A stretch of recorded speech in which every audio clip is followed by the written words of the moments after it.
Bonjour à vous, je suis très heureuse de vous retrouver aujourd'hui. C'est Valérie Stromanger du site orthocefacile.fr. Voilà, aujourd'hui je vais répondre à une question qui m'a été posée. Quels sont les 6 conseils pour réussir une dictée?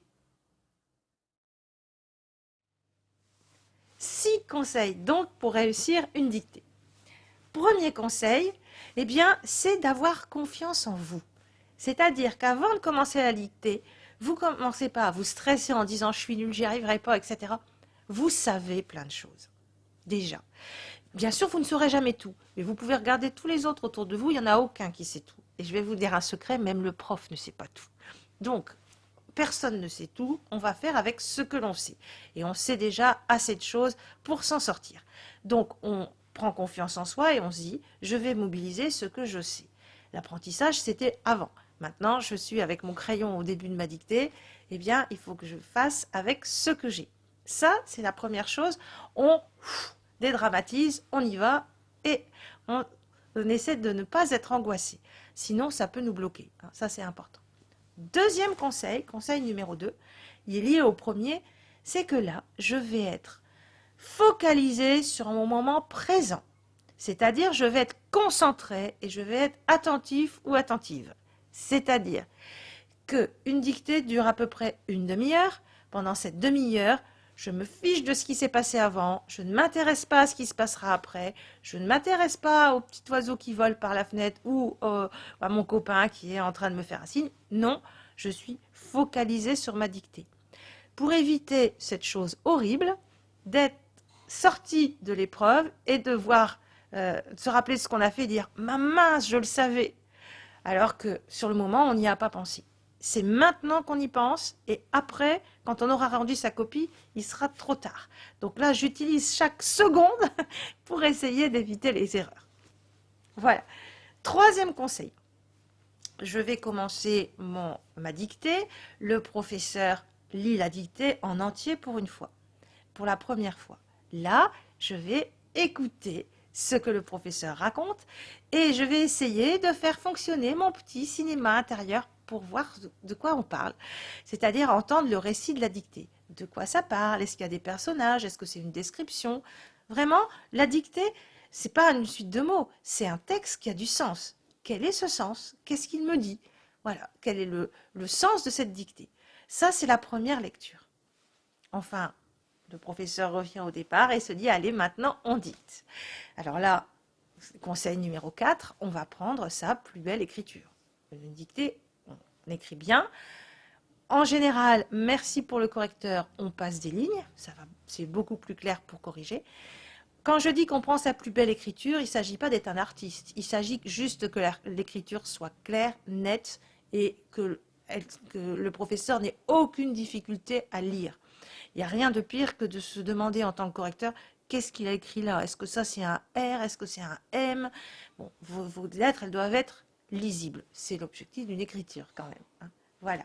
Donc là, on a pris sa belle écriture, on écrit proprement et lisiblement en passant des lignes. Cinquième conseil. Pendant la dictée, pendant que le professeur est en train de dicter et que moi je suis en train d'écrire, mon objectif là, c'est pas forcément de ne pas faire d'erreur tout de suite, c'est de tout écrire. Donc, si vous éditez sur un mot, c'est pas grave. Vous passez, vous écoutez le mot suivant. Et l'objectif est de tout écrire. En examen, vous ne pouvez pas mettre le prof sur pause. Hein. Donc, il faut vraiment suivre et écrire tout ce qui est dit. Ça, c'est le conseil numéro 5. Faire attention de tout écrire. En général, en classe, à la fin, il y a un temps de questions. Mais le jour d'examen, c'est interdit. Le jour du brevet, par exemple, il est interdit de dire qu'est-ce que vous avez dit après tel mot. D'accord? Les questions ne sont pas autorisées. Donc, on fait attention de tout écrire. Et enfin, sixième conseil, c'est la fameuse relecture. Alors, je vais vous donner un truc pour la réussir, votre relecture.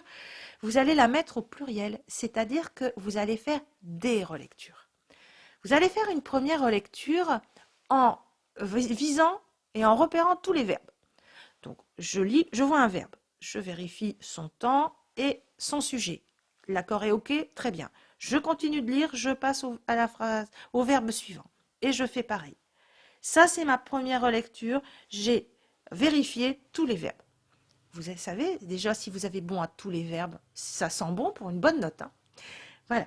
Ensuite, quand vous avez fait ça, vous recommencez au début, relecture numéro 2. Là, vous vérifiez tous les noms avec les adjectifs qui vont ensemble.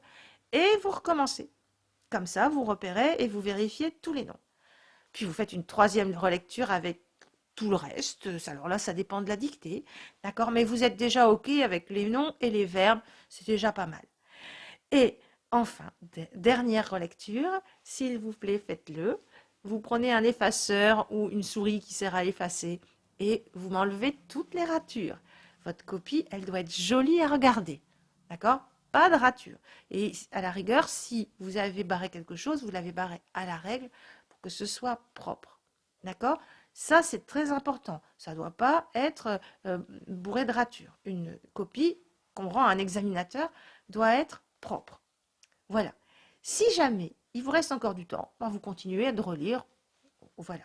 Et si jamais il vous reste plus de temps, vous rendez votre copie et vous n'aurez rien à regretter parce que vous aurez fait le mieux possible. Et c'est ça qu'on vous demande. On ne vous demande pas d'être parfait, on vous demande de donner tout ce que vous avez. Si vous avez fait ça, vous n'aurez rien à regretter. S'il vous reste des erreurs, ben, en les corrigeant, vous apprendrez quelque chose. Et c'est pas grave. D'accord? Donc, l'important, c'est surtout de ne pas partir perdant et de donner le maximum, d'être concentré. Et après, une fois que vous avez rendu la copie, c'est fait. Maintenant, c'est au prof de travailler. Voilà, ben, j'espère que cette petite vidéo vous aura été très utile.